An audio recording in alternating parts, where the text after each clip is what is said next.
So this week is held in partnership with the Institute for Public Health and Medicine and the Bueller Center for Health Policy and Economics. I'd like to take a moment to welcome our online viewers. Please be aware that we will not be monitoring the chat during the seminar, but if you have any questions for the speaker, please use the Q&A function and we'll do our best to answer them at the end of the talk if time permits. So today we're going to talk about mass killing.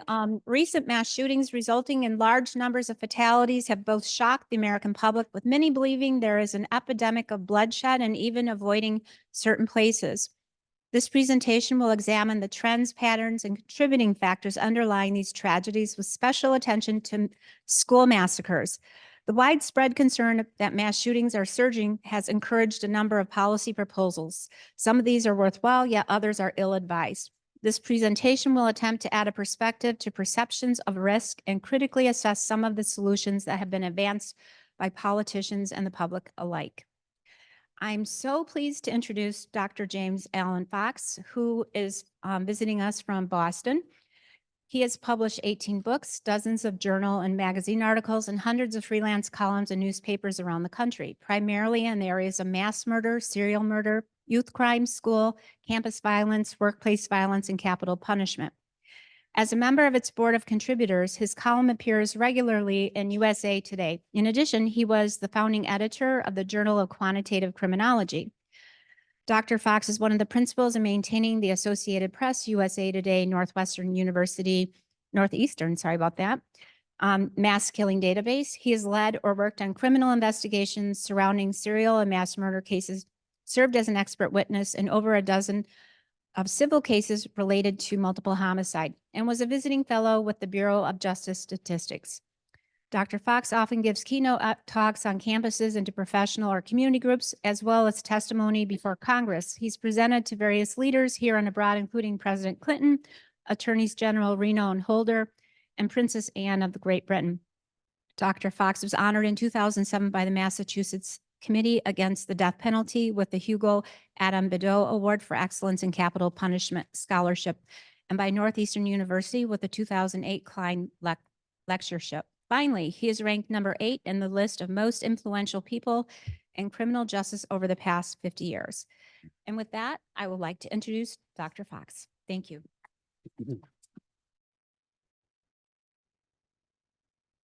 Thank you, Lori. That was very nice. Excellent introduction. Of course, I wrote it. So it's nice to be here at Northwestern, especially since occasionally I get quoted as if I'm from Northwestern. The media sometimes mix up Northeastern with Northwestern. I also have to tell you that I have this. This is not a pointer, although it worked well as one. I'm legally blind, and I say that, by the way, that's better than being illegally blind. I only say that because I might have to squint once in a while. And I'll put this over here so it's not in the way. Yeah, why don't you take that? So let's get started. Of course, Extreme Killing is the most recent book. You can purchase it, of course, online, but I'm not trying to sell books here. And especially not trying to sell this book. That was the first of many that we wrote about mass killing. And the only reason I show that is for the credentials, the idea to let you know that I've been working on this topic for over 40 years, because that's me, the one on the left. Obviously, I don't look like that anymore, but that shows you how long I've been working on this topic. But back then, back in the 80s, I started in 1982. Back in the 80s, no one was talking about mass shootings, certainly not academic, not the public either. Yeah, but we did have cases back then, some really big ones. For example, 21 killed at the McDonald's restaurant in San Ysidro, California, which the Daily News, New York Daily News, called Mass McMurder and Big Mac Attack. Great headlines, I guess. We had 23 people killed at Luby's Cafeteria in Killeen, Texas. 14 killed at a post office in Edmond, Oklahoma, which gave rise to the term going postal. And then finally, we also had an elementary school shooting. When Sandy Hook happened years later, people were amazed at wow, we have one in an elementary school. I can understand a high school, but elementary school, well, we did have one back then too, where 5 were killed and 30 were injured. So it was happening, but very few people were paying attention.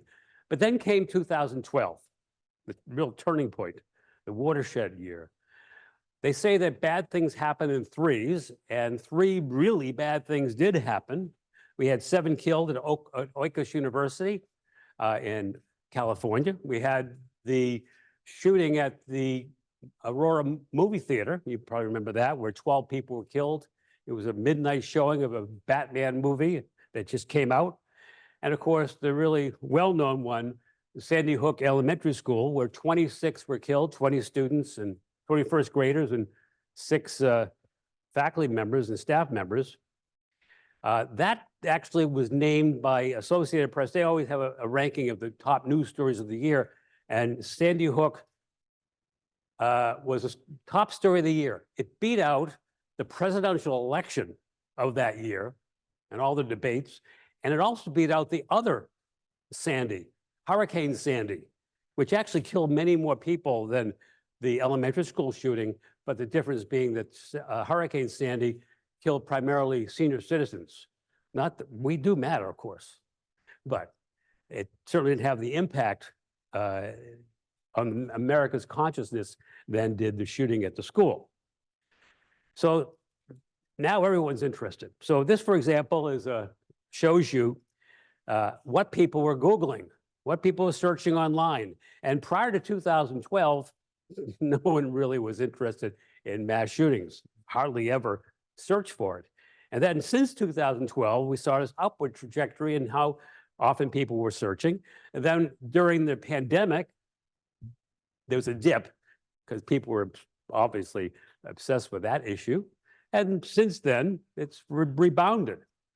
So certainly the public is interested, and so are academics. Now, this graph shows you the increase since 2000 in journal articles published every year in criminology journals. We can add to this psychology journals and medical journals and political science. There are now thousands a year. When I started doing this work in the early 80s, I could read the whole literature in a weekend. Now I don't even try to keep up on it. It's just too much stuff being published. Everybody's now an expert, I guess, on mass shootings. Well, there's this idea out there that you hear often that mass shootings are an epidemic. I watch Morning Joe every morning. Joe Scarborough saying that we're in the midst of an epidemic of mass shootings. He said that a few years ago.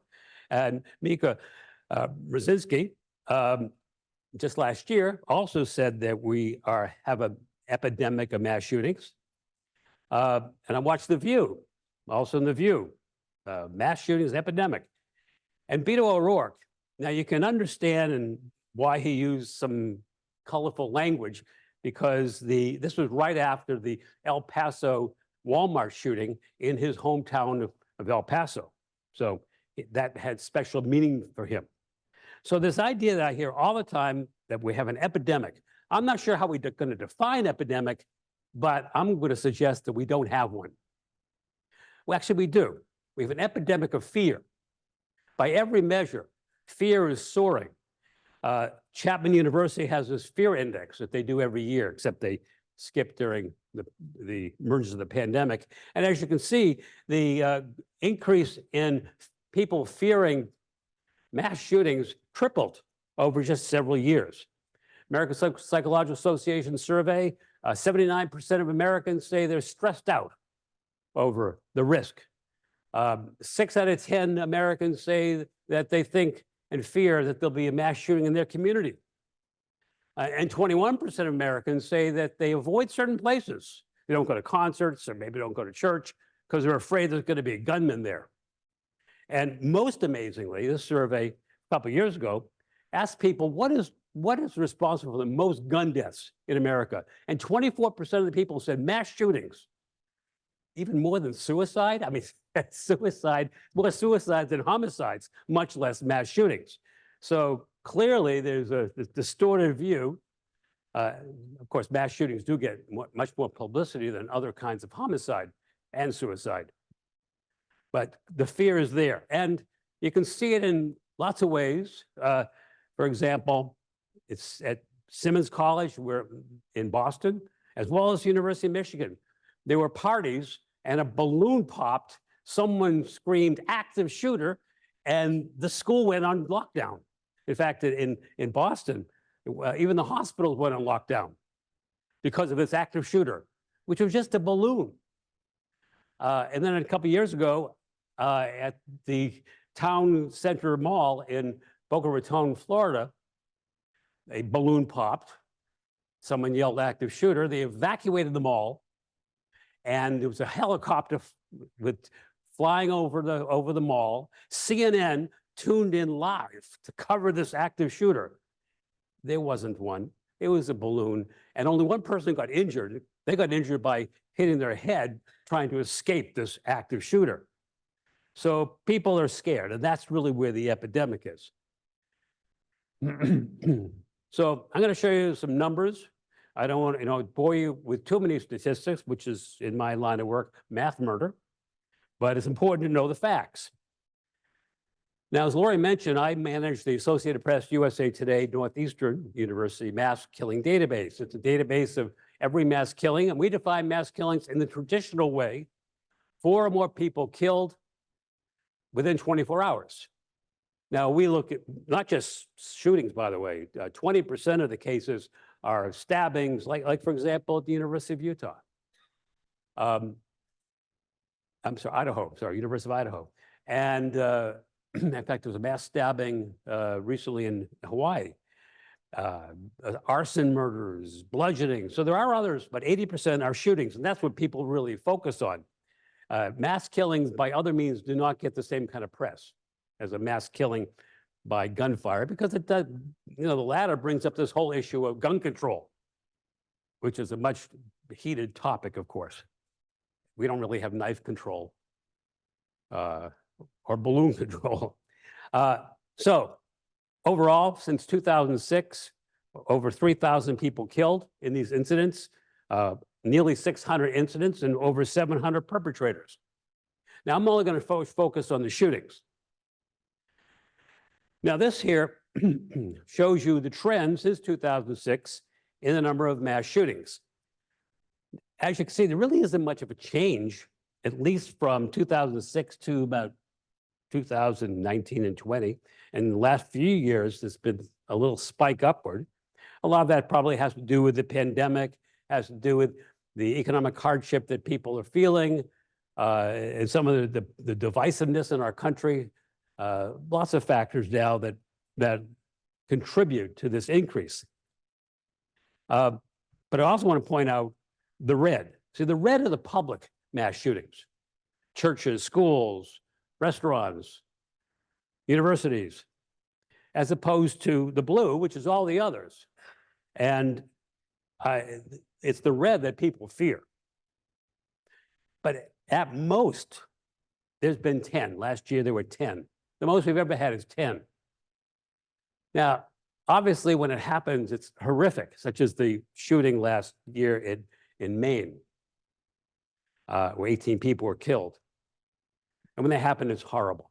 But it's still 10 perpetrators, so it's hard to call that an epidemic. And as I mentioned, the public incidents, which are in red here, are a relatively small share. 23% of mass shootings are in public places. The biggest chunk, the biggest pie piece, are family massacres. Typically, a guy kills his whole family, sometimes himself and the kids, to keep them all together in the afterlife. Another segment are felony-related, gang shootings, drug-related killings, robberies, where they kill all the witnesses.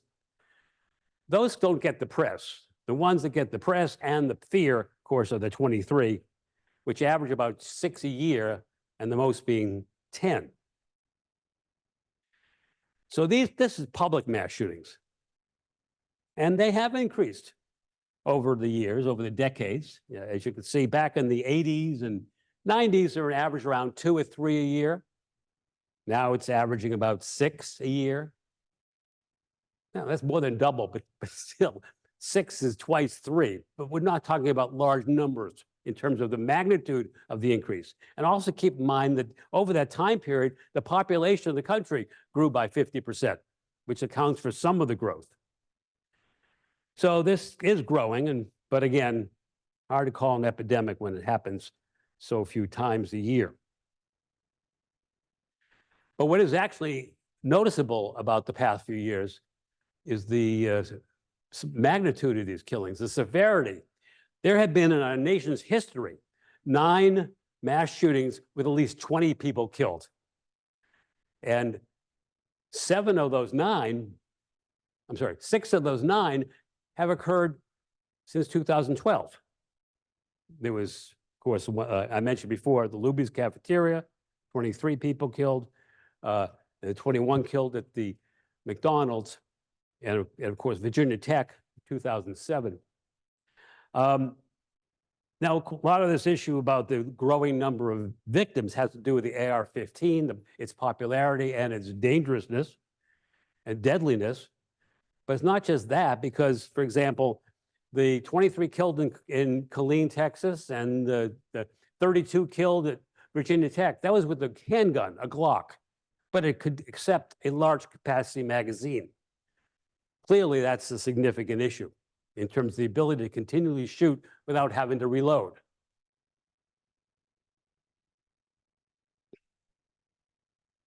So why this disconnect between this idea that people have that it's an epidemic, and I get asked all the time about this raging epidemic, and the numbers which really don't support that? Well, there's, and you can see here in this interview I did with Jake Tapper on CNN, that he said it was hard to believe there's no epidemic when it seems like it happens every day. Well, there's 2 reasons why there's a disconnect between reality and perception. One is confusion about the definition of a mass shooting, and the second has to do with the amount and the nature of the media coverage. I'll deal with these one at a time. So in 2013, you've probably heard of this group, the Gun Violence Archive decided, well, you know, there's nothing in the term mass shooting that says that people have to die. So they said, well, instead of 4 more people killed, how about 4 more people shot, whether they're killed or they're injured? That's a mass shooting to them. Now, it's fine as long as you don't conflate the 2. But unfortunately, that happens all the time.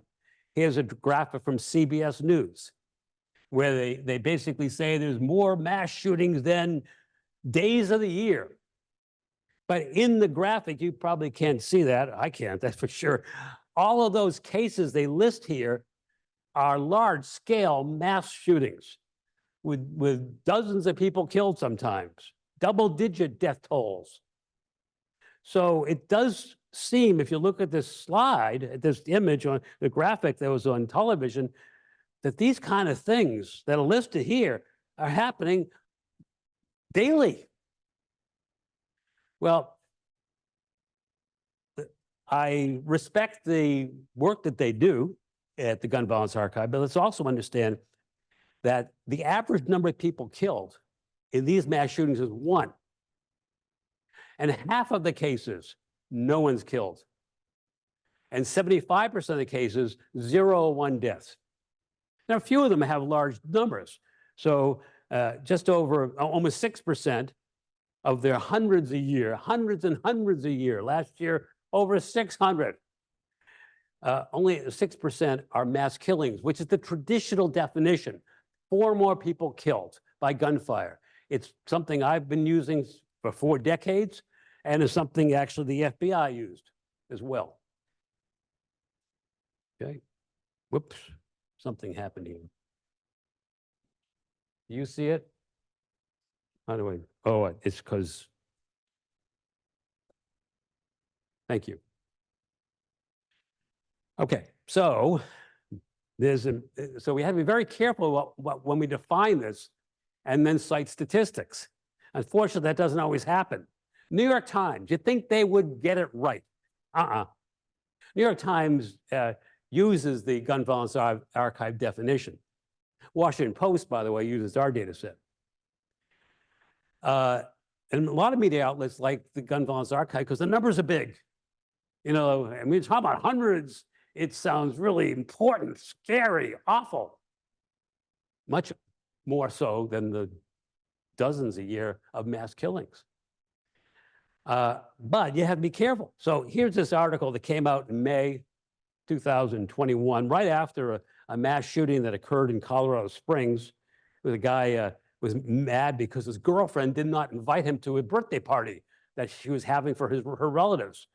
He was so angry, he killed her and her relatives. What a party pooper. Anyway, here we see this list here.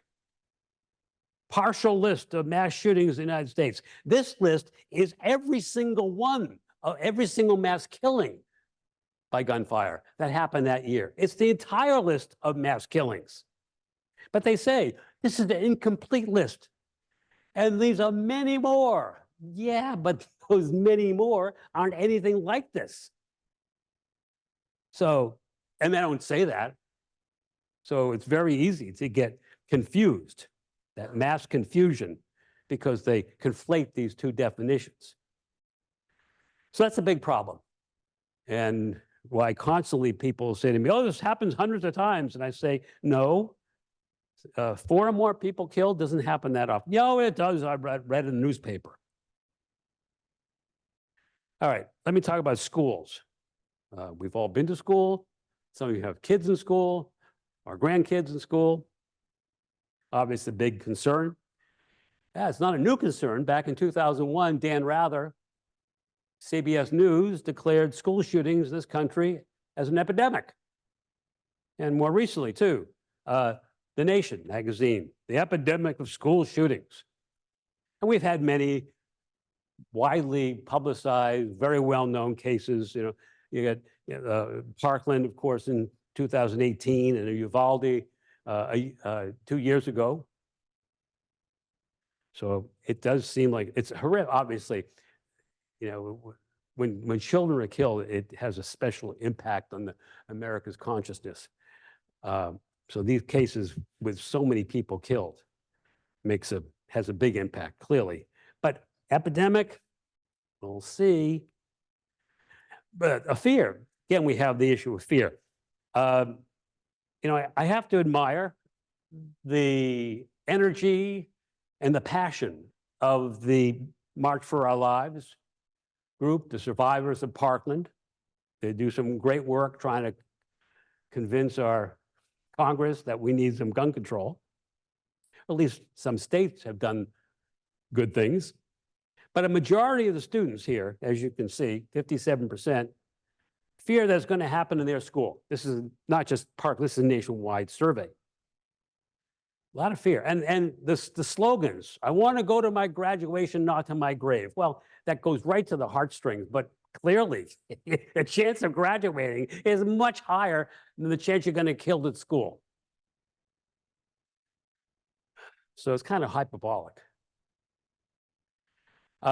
Active shooter events, you know, that defined by the FBI as someone who goes into a public place and attempts to kill large numbers. I say attempts because actually in many active shooter events, no one's killed, and sometimes no one's even injured. Guy just had the intent. In terms of schools, from 2000 to 2022, according to the FBI data, there have been 50 in K through 12 schools, averaging 2 a year. But that's out of 130,000 schools. So clearly the risk of any school is quite low. I'll get to colleges later, but in terms of college campuses, 18 over that time period. 1 a year, and that's out of 5,000 colleges and universities. So clearly low likelihood, low risk, low probability. Now, let me show you this 50-year trend. These are shootings, fatal shootings, that occurred during school, in school, during school. And actually, in the 1990s, there were more incidents than in recent years. The blue is number of incidents. And I remember those well. I was on Bill Clinton's advisory committee on school shootings. We had a whole slew of them in the 1990s. Of course, the biggest ones labeled here caused the red, which is the number of deaths, fatalities, to spike. But in terms of incidents, there were actually more in the 1990s. And there really hasn't been that much of a change over those 40 years in terms of the blue. And occasionally a spike. Hard to say that's an epidemic. Horrible when it happens. Now, there's this widely publicized database called the K-12 School Shooting Database, put out by the Center for Homeland Defense and Security. That has nothing to do with Homeland Security, by the way. It's a private center. And this is the recent graphic they have on their website, and you can see this tremendous growth. Over 350 school shootings last year. Wow. Such acceleration. Now, they define school shootings, however, as a shooting on school property. Doesn't have to be inside the school. But before I get to that point, they started collecting data in 2018, which is when you saw the first jump. So the further back you go, the more difficult it is to find cases, because the news archives aren't always that great back then. But since 2018, they've been collecting data concurrently. And it's easy to find cases as you're looking for them in the present, and they're finding them. So I really question the long-term trend there, because I think it's really an issue of ability to capture cases from yesteryear as opposed to nowadays. Now, I took all their data from 2010 to 2023 and tried to unpack it. In those 14 years, there's 1,341 victims, a lot of victims. Well, let's break it down. There were 1,497 incidents in which there's any victims, but only 232 of them occurred in school. The rest in the playground, in the athletic field, at night, when a husband and wife are arguing in the car, he drives into the parking lot and he kills her. Over the weekend or in the summer. It has nothing to do with school. It just happens to be on school property. 15% of these incidents occur inside school,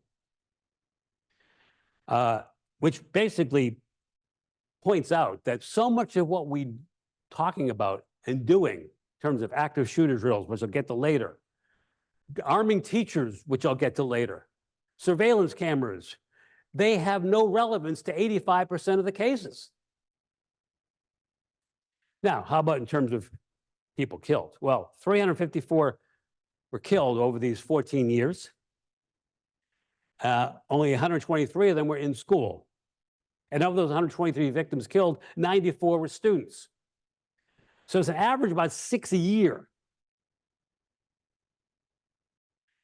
And by the way, 5 times more students are killed every year commuting to school.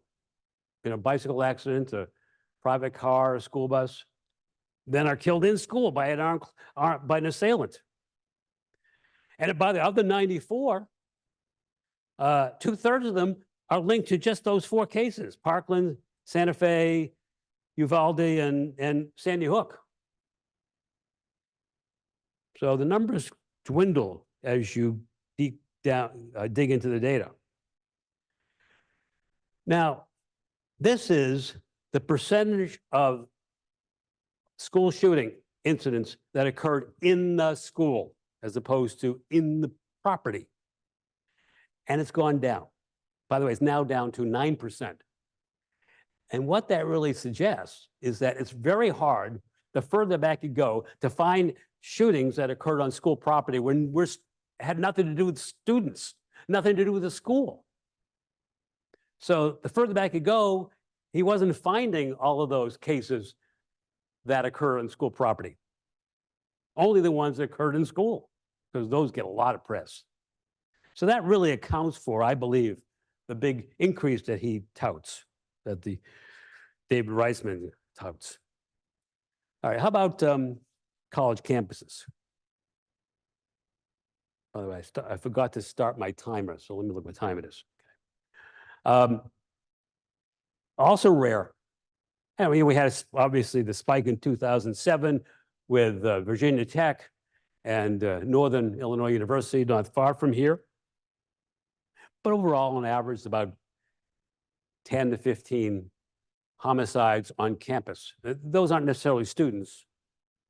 And they're not necessarily random shootings. Most of them are like roommates killing each other or boyfriend, girlfriend. In fact, only 55% of the victims here are students.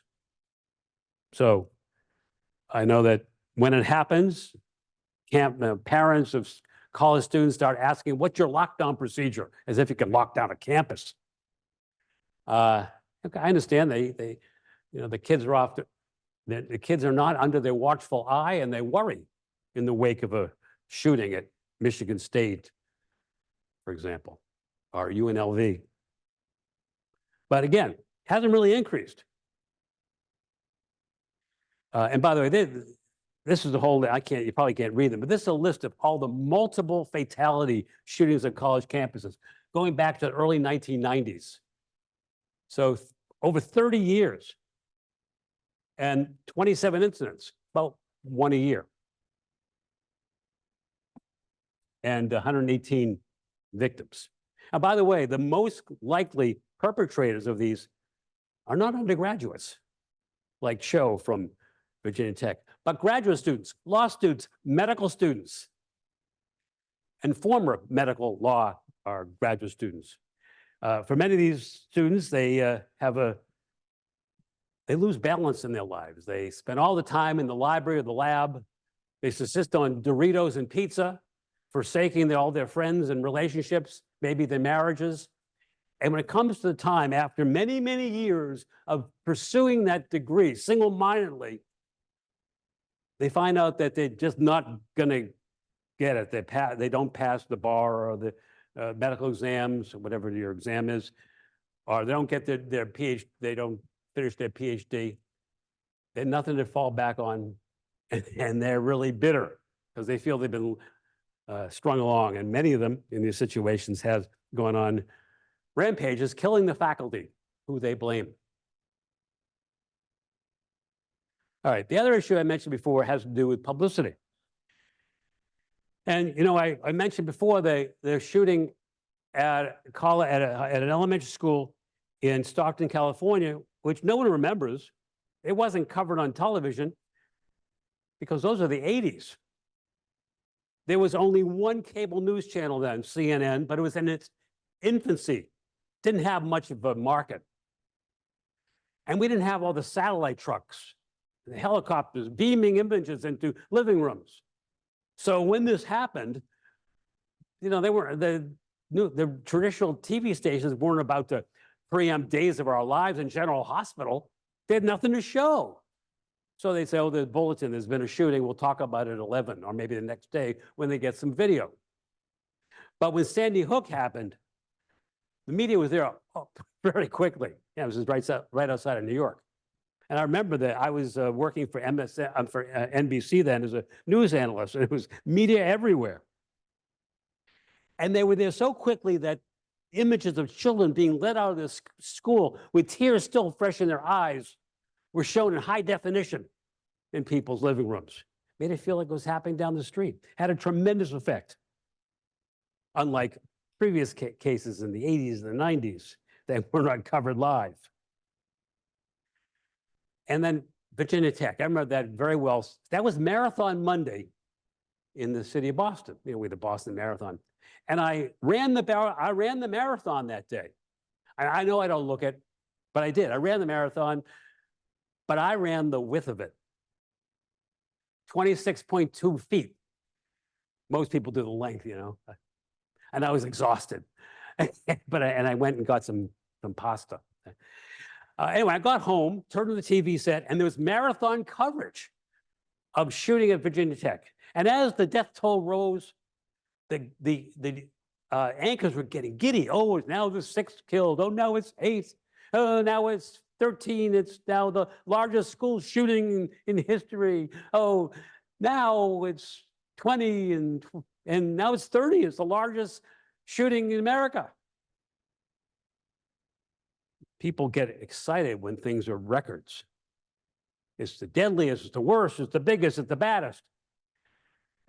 As if, well, let me give an example. I was at an event in my neighborhood shortly after the shooting at the movie theater in Aurora, Colorado, where 12 people were killed. And one of the people there was one of our local anchors in the news. And she said to me, is that movie theater shooting the largest mass killing of all time? I said, no, that would be the Oklahoma City bombing. Oh, that's a bombing. I mean, shooting. This is the largest shooting ever. I said, no, that would be Anders Breivik, killed 77 in Norway. Oh, that's Norway, she said. I meant the United States. Largest shooting, United States? Nope, that was Virginia Tech, 32 people killed. Oh, well, what? They said, what if I take the number of people killed, 12, and add to it the number of people injured, 58, that's 70. Is that the largest shooting in American history? I said, yeah. Okay, good, because that's what I'm going to lead with on the news tomorrow. You had to find some way it was a record, make it more important. I mean, look at this headline. Texas school shooting, kills 10, deadliest since Parkland. It was 3 months later. Deadliest since 3 months. People love records. Problem is records are made to be broken, and they sometimes challenge a copycat to try to break the record. Adam Lanza, the shooter at Sandy Hook, specifically was trying to outdo Anders Breivik. Didn't come close, but he did kill 26 plus his mother the night before. So basically, would it be any less serious if it wasn't a record? No, not that hyper focus on records. All right, there's a movement in this country to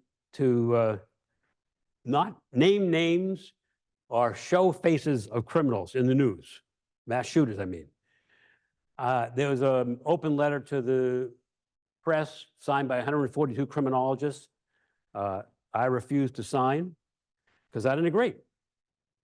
It didn't seem logical. If you killed 2 people, you can be in the newspaper, 3 people in the newspaper, or 4, forget it. Or serial killers, we make movies about them. Or gangsters like Whitey Bulger. But the thing is, it's the act, not the actor, that like-minded people applaud. There are people who were so thrilled, white supremacists, thrilled with what happened in Walmart in Texas. They don't know the guy's name. They wouldn't be able to pick his face out of a lineup. They just like what he did. We're not going to have a news blackout on what these people do.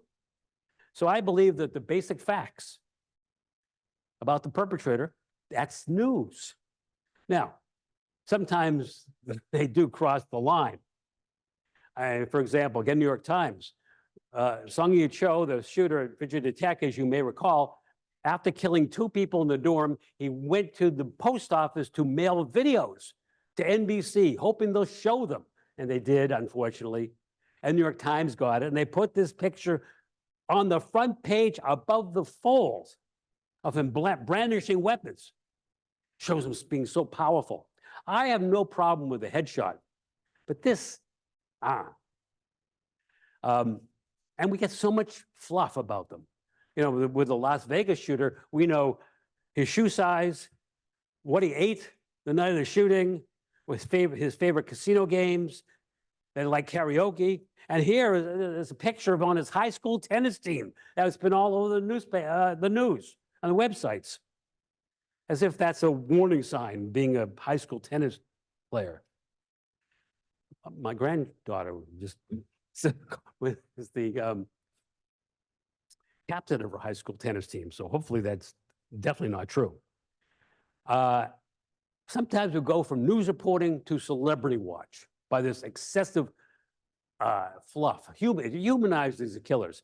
And I know this. I was another CNN appearance. The host got so angry when I suggested that too much publicity makes it celebrity watch. I wasn't criticizing her or CNN. I was just talking about the general state of affairs.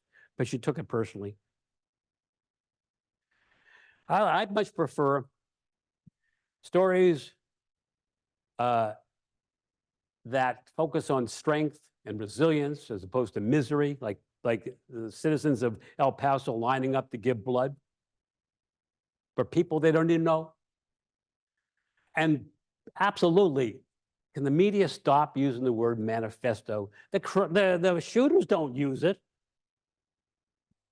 You know, if you look it up, manifesto is a policy statement of someone who's prominent, not a criminal, not a mass killer.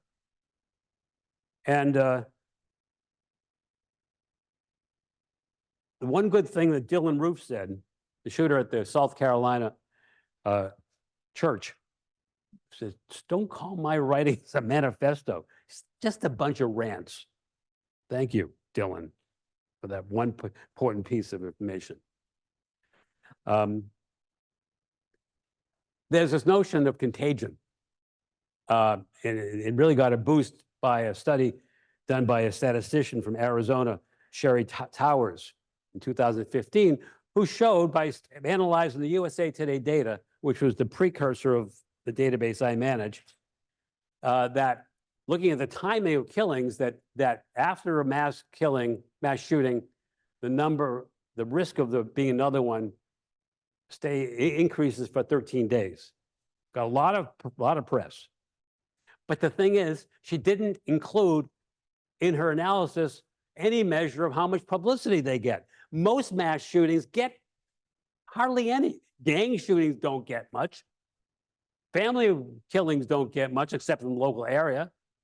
If a mass shooting doesn't get publicity, how can it have an impact on other ones? So what we did is we went back and looked at how much publicity mass shootings got every single day of the year from January 2000 through 2018. And then looked at when public mass shootings, those are the ones that get the press, occurred. We used a technique called multivariate point processing, multivariate point process modeling. It basically looks at the timing, but also includes covariates like how much publicity. And what we found basically is that mass shootings create a lot of publicity, as you can see. Starts high, starts dissipating after a couple of weeks. But mass shootings do not rise. Mass shootings do not create, I'm sorry, mass shootings create publicity, but publicity does not create mass shootings. Doesn't. But there's other kinds of contagion. Public obsession, endless talk and worry about an event. That does have some contagion. And best example is, again, back in the 1990s, there were between 1996 and 2001, there were 8 multiple victim shootings at schools with at least 4 people killed. I'm sorry, at least 2 people killed, at least 4 people shot. There were 8 of them. That was when Bill Clinton got involved. The Department of Education sent to every school in America a pamphlet called warning signs. Things like a child who brings a weapon to school. That's a warning sign, they claimed. How insightful. And then Dan Rather, after one that occurred in March of 2001, said the epidemic. Then there was not another one for 4 years. I don't think it was Dan Rather's declaring an epidemic that caused a lull of 4 years. No, it was 9/11, because after the March of 2001 incident, we had summertime, no school shootings in summertime. Then we had September 2001. And after that, no one was talking about school shootings. Everything was, the press, public, everything was about terrorism, Al-Qaeda.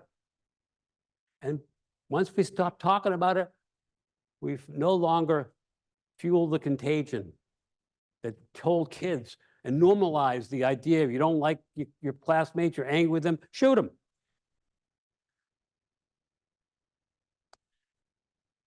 So, I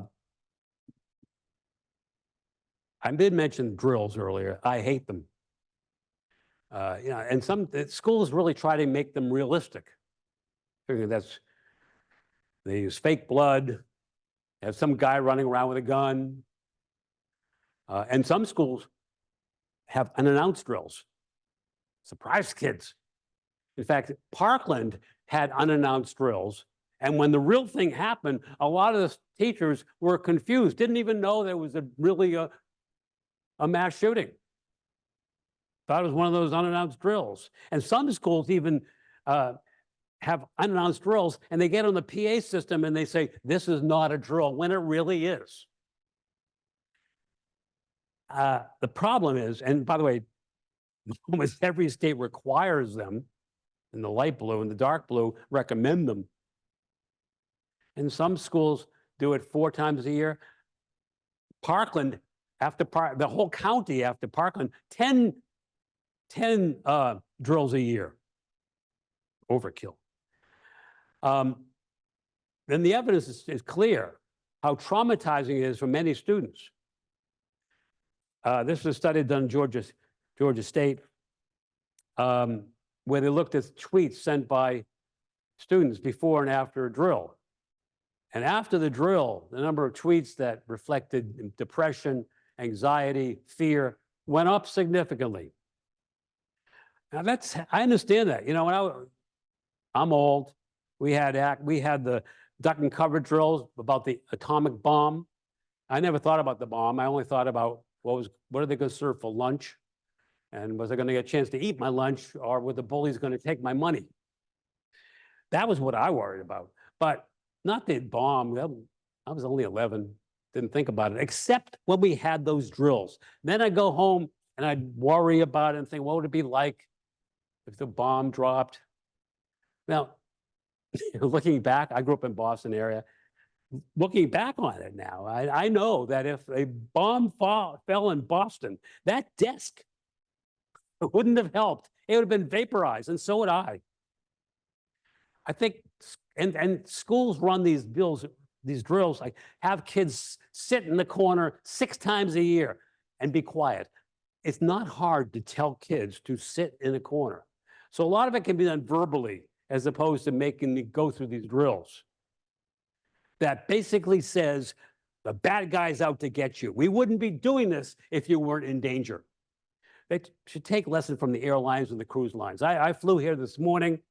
The flight attendant said something about water landings. No one paid attention. I was busy getting my last email sent.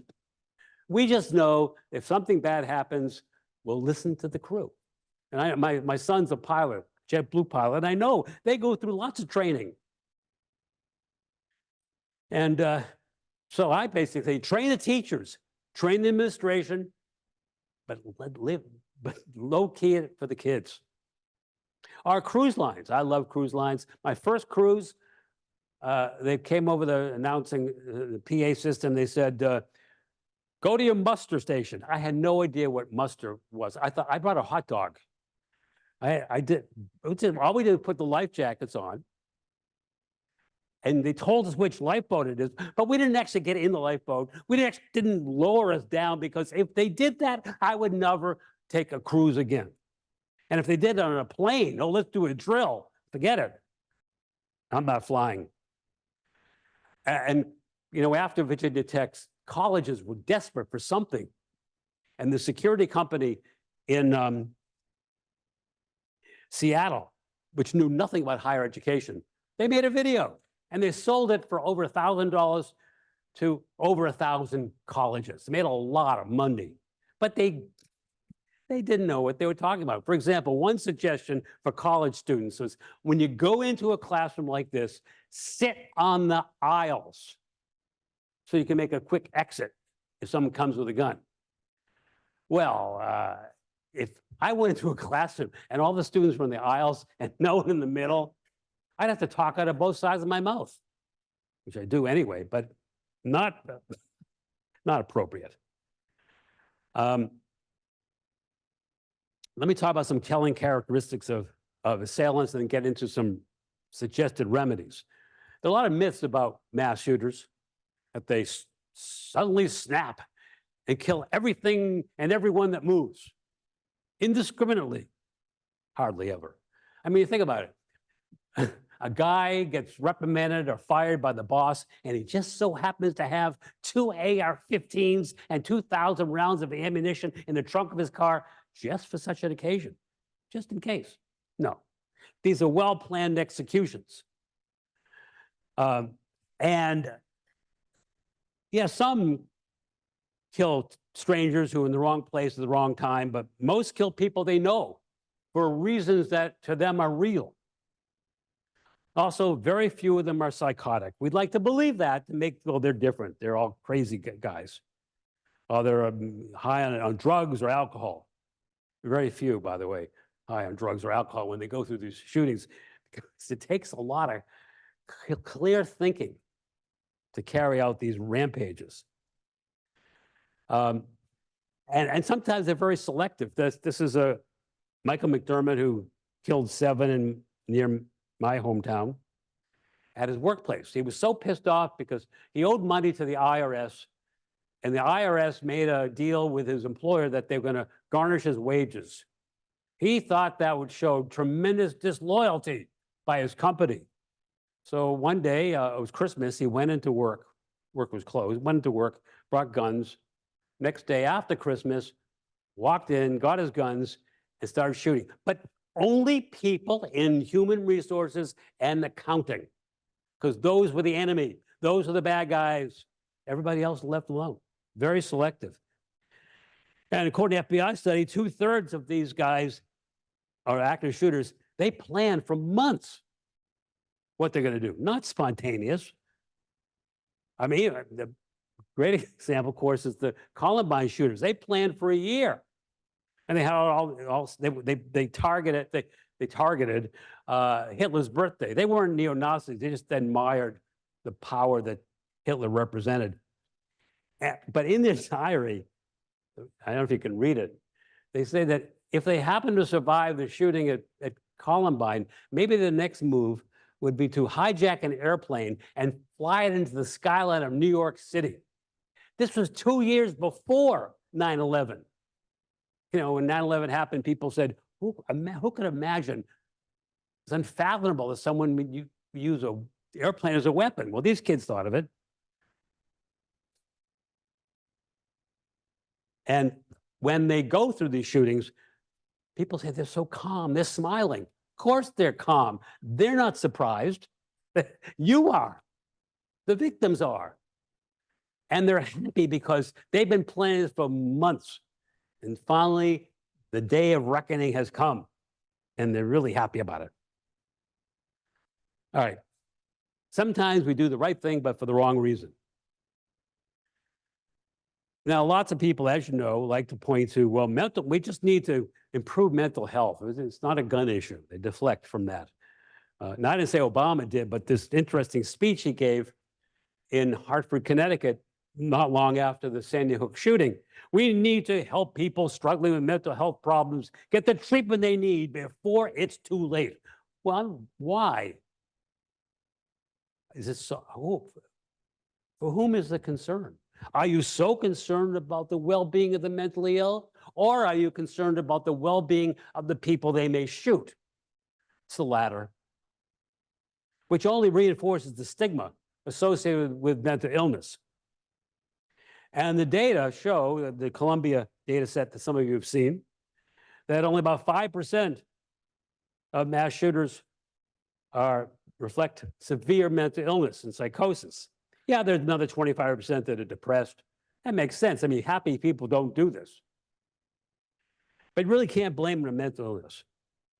And the other thing about it is mass shooters, they see themselves as victims of injustice. The boss doesn't give me the raise. The wife doesn't understand me. They want treatment, not psychological treatment. They want fair treatment. And if you offer them psychological treatment, they say, hell no, nothing wrong with me. It's just treat me fairly, everything will be cool. So, but the thing is, expanding mental health in this country is the right thing to do for the millions of Americans who could benefit. Will it prevent mass shootings? I don't think so. But at least it gets people talking. But then we don't talk about expanding mental health on some random Tuesday. We do it the day after a mass shooting, which by conflating mass shooting and mental illness, we reinforce that stigma. Guns. Lots of good ideas. Joe Biden talked about a lot of them last year. And the irony is that mass shootings have the greatest impact in creating some energy and momentum toward gun control. But they are the least likely homicide to be prevented by it. Because these guys are very determined. They will find a way to get the gun that they need. For example, I looked at, let's say, universal background checks, which I support, truly. I looked at all the public mass shooters from 2000 on,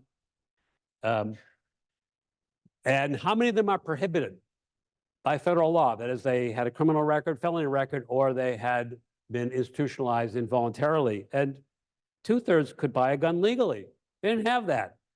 And the 1/3 that couldn't buy it legally, they found other ways. Private sale, stealing, borrowing, the parents, for example, or relatives, building a gun, a ghost gun, like by a kit. There's ways, if they really determine, they will get it. Doesn't mean we shouldn't do this. I think we should. But what really has an effect, and we looked at state by state, that states that had permits to purchase, which is a much more thorough background check than what the FBI does. Those states, and there's about 9 states that have that, have significantly lower rates of mass shootings.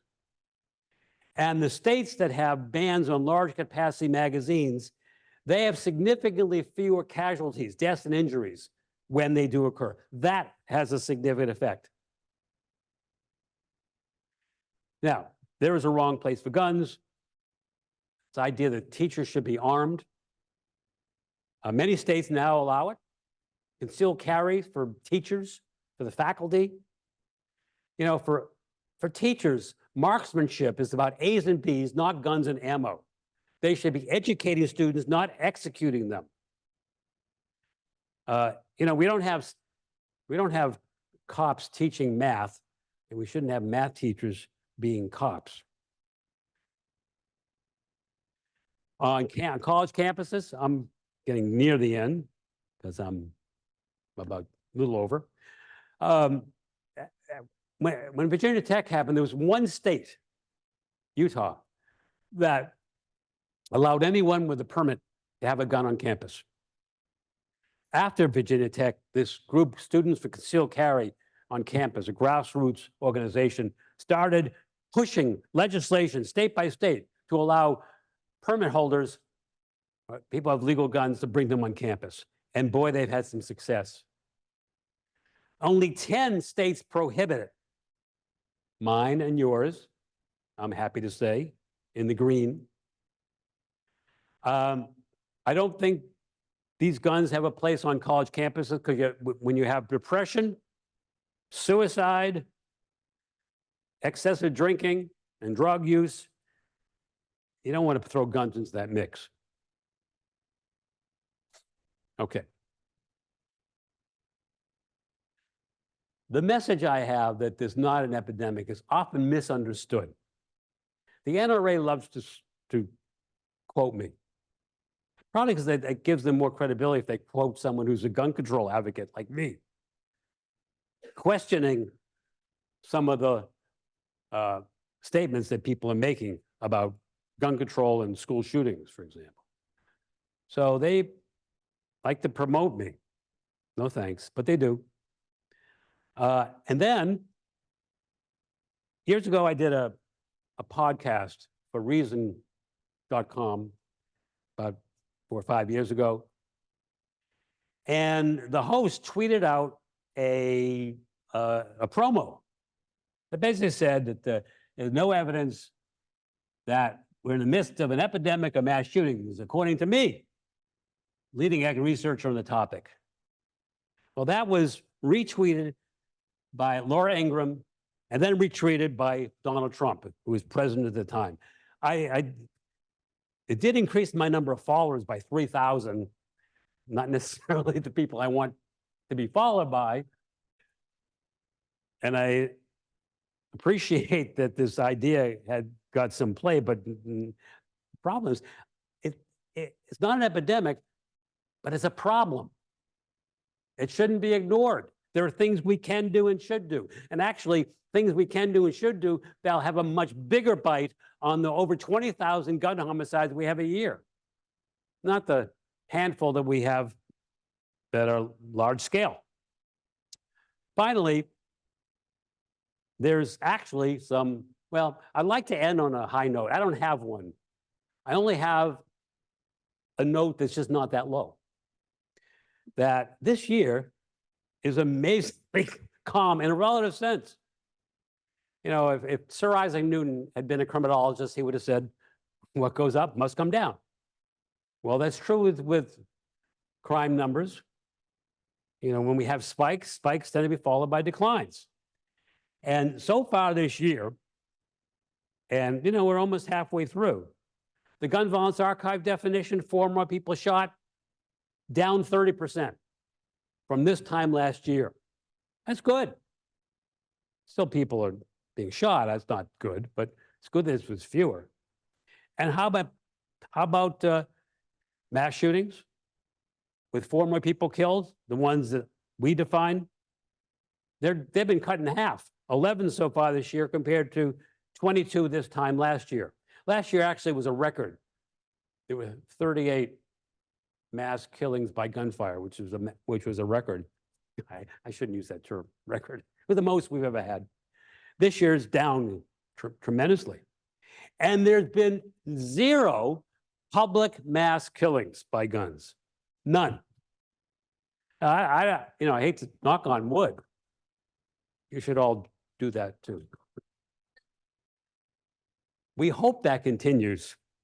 But what is clear is that the dramatic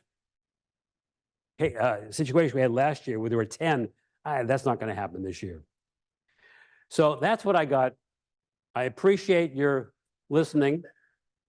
And if you have, you can clap now. And I can stay for questions if you have some. I have answers. Hopefully they'll match your questions. We'll go ahead and ask some questions. I know a lot of you have to run, but if you can stay, please, you're welcome to answer questions. So anyway, so I think that you spoke really well to one, there's a conflict between not only the media and politicians, but different academics about what is mass killing, mass shootings. And in particular, we had, what do you call it?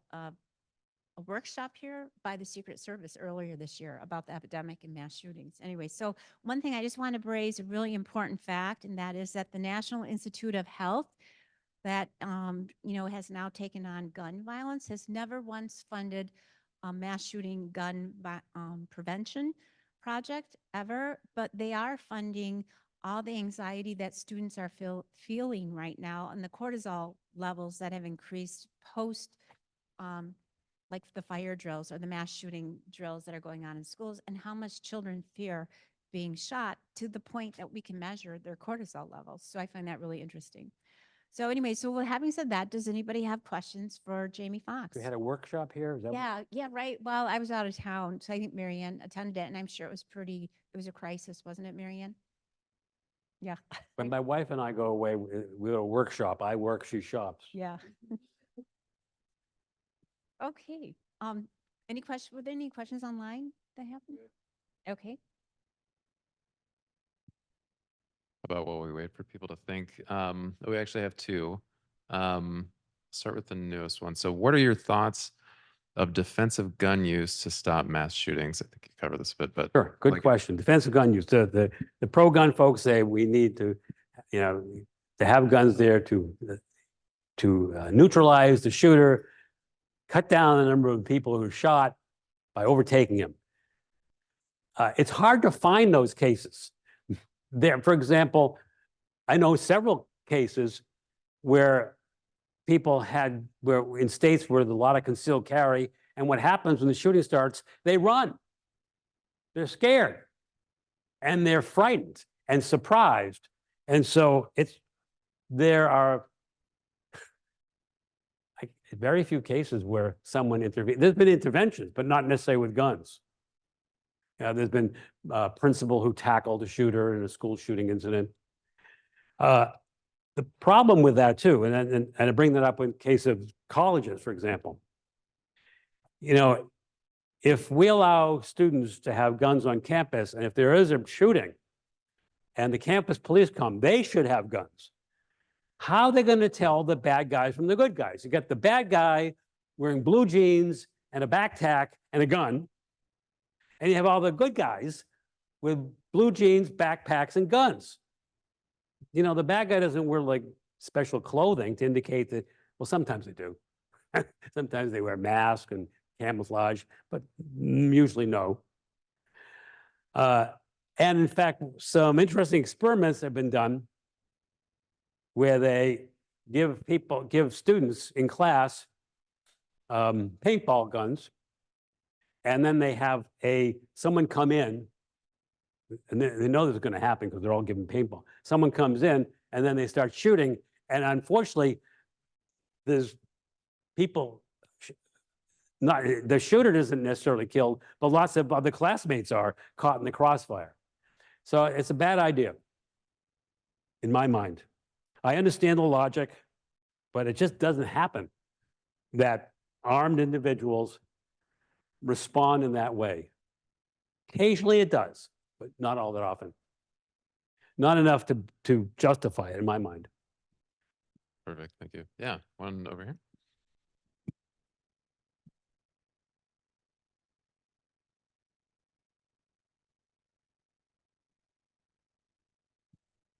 So, could you speak to the role that gender plays within mass shootings? I know Brenda Spencer is the only female that comes to mind as far as someone who carries out a mass shooting. In terms of the victims? In terms of the perpetrators. Oh, Like Brenda Spencer, the Cleveland elementary shooter in '79. yeah. She was a woman, a young girl. So, is there? There were only very few female mass shooters, 5%. And the ones that there are tend to be family annihilators. They kill their kids and then themselves and reunite the family in the afterlife. It's called suicide by proxy, by seeing the kids as an extension of her. Not a lot of cases of women. I mean, it was a shopping mall in Springfield, Pennsylvania. A woman who was mentally ill brought a AK-47 into the mall and started shooting, killed 3. So it does happen, but not a lot. I mean, look, homicide is a male thing. 90% of homicides committed by men. And when it comes to the most extreme homicides, it's 95% are men. Now, victims, the more female victims than male. But that's because in the family cases, which are almost half the mass shootings, the family cases, you have the wife who's female, and then you have the kids who are 50-50. So you'll have slightly more females victims. I know there have been people who suggest that some of the school shooters have specifically gone after females. And the evidence in terms of the numbers don't really back it up.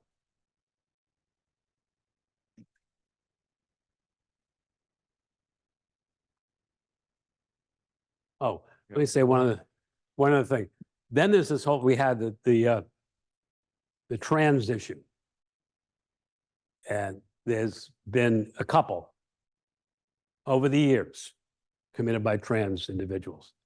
And when it happened, boy, that gave the fodder to the anti-trans folks to say, oh, look, they're mass shooters. Well, actually, when you do the rate, they're not more likely, they're actually less likely to be mass shooters.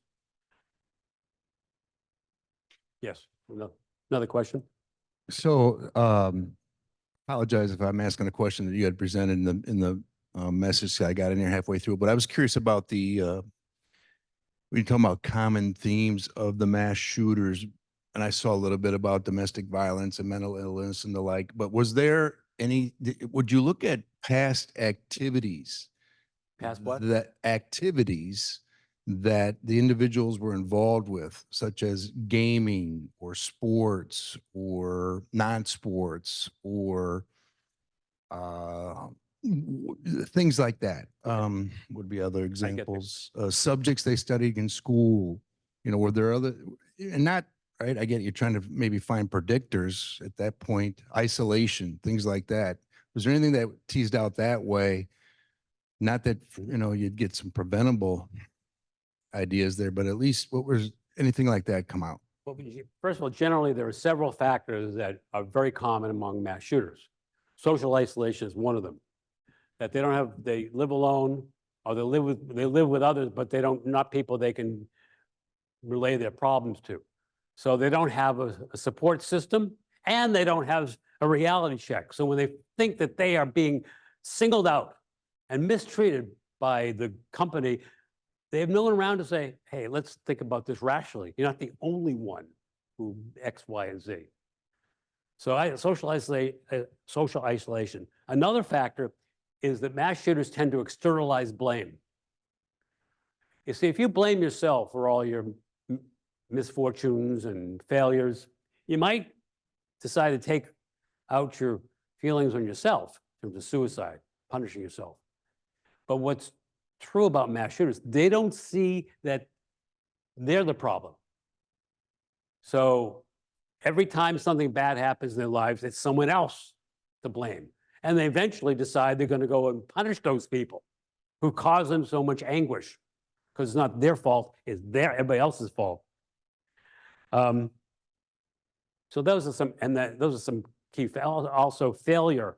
We know the failure frustration hypothesis. It's true. I mean, we have, what's often the case with mass shooters is they have a history of failure.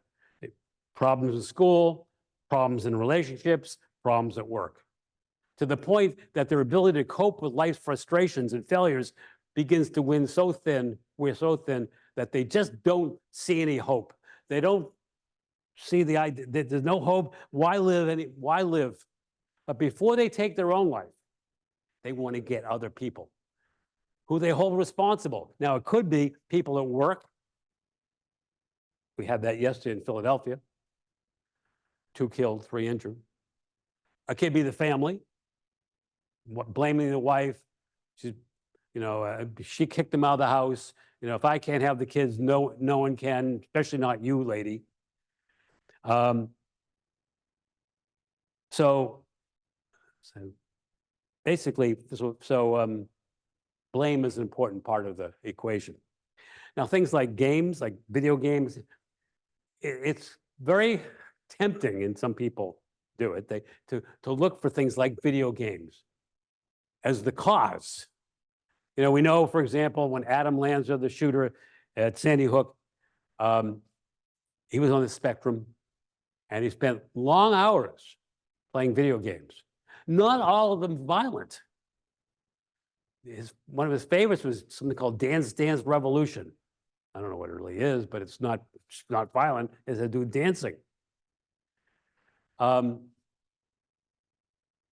So essentially, the connection, when you also look at the millions of Americans who are fascinated with violence, violent movies, violent TV shows, violent video games, well, they're not mass shooters. So, it's hard to say that's a cause.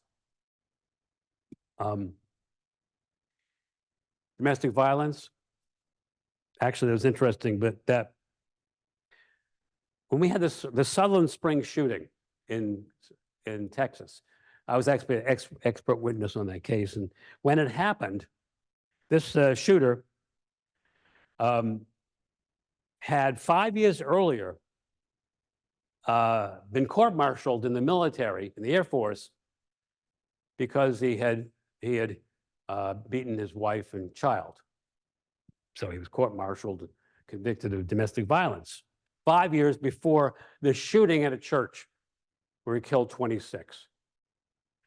And then there was this study by Everytown for Gun Safety that said 52% of mass shootings are associated with domestic violence. And I remember I was on another CNN show right after the shooting, and this other guest starts saying that majority of mass shooters have a history of domestic violence. And I said, that's not true. It's around 20%. Oh no, there's that study, 52%. Well, that's because the 52% are either having a history of domestic violence or the act itself is domestic violence. So when 46% of mass shootings are in the family, well, that's domestic violence. So it's very easy to misunderstand these things about cause. But essentially, even though there are common characteristics about mass shooters, those same characteristics are much more likely than the general population. Or let's say being male. I mean, 95% of mass shooters are male, but doesn't mean being male is a predictor. A lot of false positives, we say mass shooter, mass shooter, mass shooter, mass shooter. So you can't predict. The thing is you can't predict. It's a rare event, fortunately. And any rare event is impossible to predict. It's needles in haystacks. Is there a lot of work on the long-term effects of mass shootings or threats of mass shootings, active shootings on the people who are not the victims? So the school continues. What happens to the students who were not victims? Are they impacted? Well, they can be. And I can't say that there's much research on that. I know the Washington Post maintains a database where what they've done is they looked at school shootings, and then they take the enrollment of those schools, and they discount it by a certain absentee rate. And then they claim there's hundreds of thousands of children in America have been impacted by school shootings. Doesn't necessarily mean that they have significant lasting effects. I'm sure some do, particularly if they knew the victims well. But when you have a high school of 1,500, 2,000, 2,500, Columbine, big high school. It's obviously they're glad that they weren't shot, but a lot of them can just move on. But it's a good question and an interesting study to do, but not easy to do.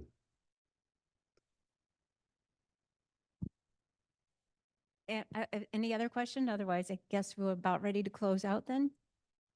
All right. Thank you so much for attending today. I appreciate it. And please come back to our next. You can clap again. I heard one person.